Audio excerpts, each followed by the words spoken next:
So, Chapter 7, finally the start of Volume 2.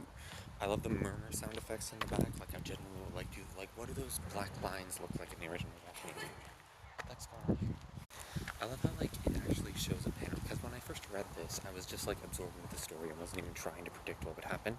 But, like, the panel really zooms in on just Neo and Akiyama and having them both in the panel when it says that only one or two players can remain, because it really does kind of set up to make you think, like, okay, well, if two players can remain, which makes sense according to the rules, then surely Neo and Akiyama are going to work together.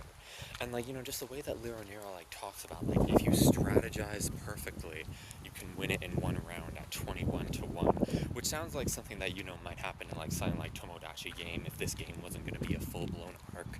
And it does kind of make me wonder, like, I haven't read Usagi yet, but like would Baku Madarame be able to like do that, like, or Fang Yuan or whatever?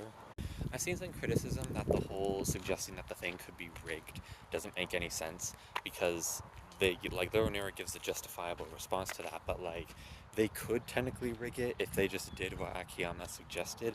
But I think the idea behind it is that Akiyama is like his plan is really complicated and you're kind of meant to like have already forgotten about that whole thing by the time Akiyama brings it up.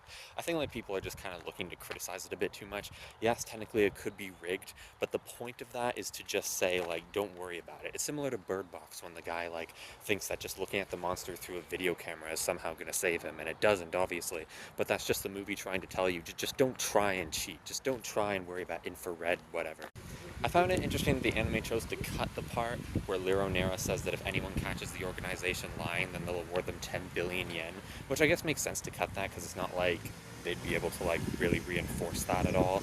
And like, better not slip up, Lero Nero.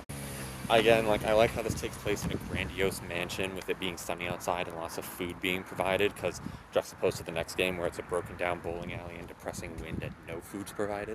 I find it very interesting that number 15 still chooses to eat anyway, like, because the whole time I'm just kind of wondering, like, what if the food was poisoned? Like, I wouldn't eat anything that they gave to me, but I guess the idea behind it is, like, if they're going to do this for the love of the game, then why would they poison people? Like, I want them to be in good health anyway.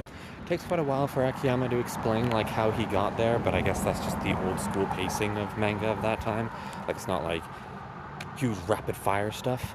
I find it like I think the like because the woman that Akiyama ends up taking the place of kind of looks like Neo, but she's more like blonde in the manga. She doesn't really look like a Neo clone in the manga like she does in the anime. Like, but like she's even wearing like a similar outfit to what Neo was wearing earlier. Like, not for this game, but before. I remember when I was showing the J-drama to people and they were like, how did Akiyama get in? And I was like, oh no, she took the women's card. But it kind of made me sound like I was saying Akiyama beat her up.